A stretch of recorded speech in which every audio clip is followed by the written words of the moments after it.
Nimekusamehe mama yangu. Sehemu ya kwanza. Ashura binti Ndevu ndiye aliyekuwa mama yangu mzazi.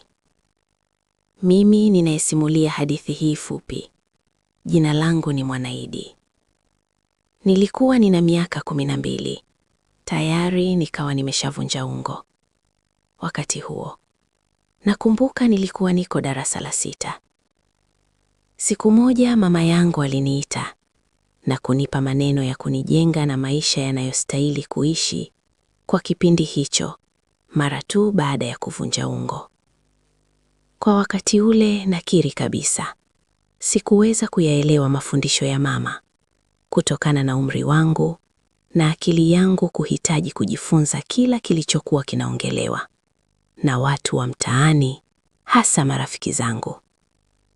Mama yangu aliongea na mimi mambo mengi kuhusu usichana, lakini sikuweza kufanya kama alivyotaka, kwani ilifikia kipindi hata shule sikutamani tena.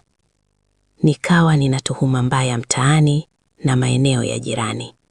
Mara nijihusishe kimapenzi na walimu, muda mwingine waume za watu. Ikafikia kipindi nikawa natoroka nyumbani na kwenda kuishi kwa mwanaume, pengine hata mwezi mzima. Shule nikasema basi. Nakumbuka siku moja nilipata ujauzito, na kila mwanaume niliyemweleza kuhusu ujauzito huo alinikana na kuniambia hanitambui. Nikaona dunia inaanza kubadilika kabisa katika maisha yangu. Nikajaribu kumweleza rafiki yangu, yeye akanishauri niitoe. Basi akili yangu ikalipokea jambo hilo haraka bila kufikiria athari ya kitakachotokea.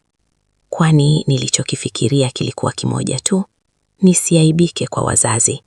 Yaani kurudi nyumbani nikiwa nina ujauzito.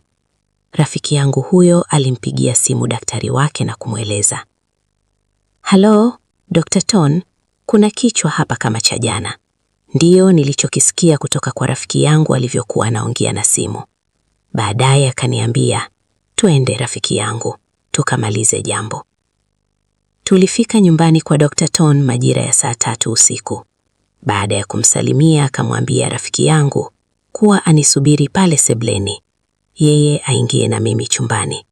Sikuwa na hofu, kwa kuwa rafiki yangu nilikuwa namwamini. Ijapo tulikutana kwenye masuala yetu ya kutafuta pesa kwa njia ya kujiuza kwa wanaume. Nilipofika chumbani, kweli nilikuta 100% kulikuwa kama hospitali. Kuna vifaa vingi vya kimatibabu. Dokta akaniambia kuwa gharama za kutoa mimba ni 300,000. Nikamwambia, "Mbona kubwa sana? Naomba unisaidie. Nitatoa nusu yake basi." Akanikubalia. Akaniamuru nivue nguo zote, halafu nijilaze kitandani chali na miguu nikiwa nimeipanua. Nikafanya hivyo. Nikamwona dokta amefungua draw na kutoa mikanda 4 ambayo ilionekana ni ya kazi maalum. Kisha akaniambia, "Ni zoezi gumu kidogo. Inabidi uvumilivu unahitajika. Ndiyo maana inatakiwa nikufunge na mkanda, isije ukaharibu tiba."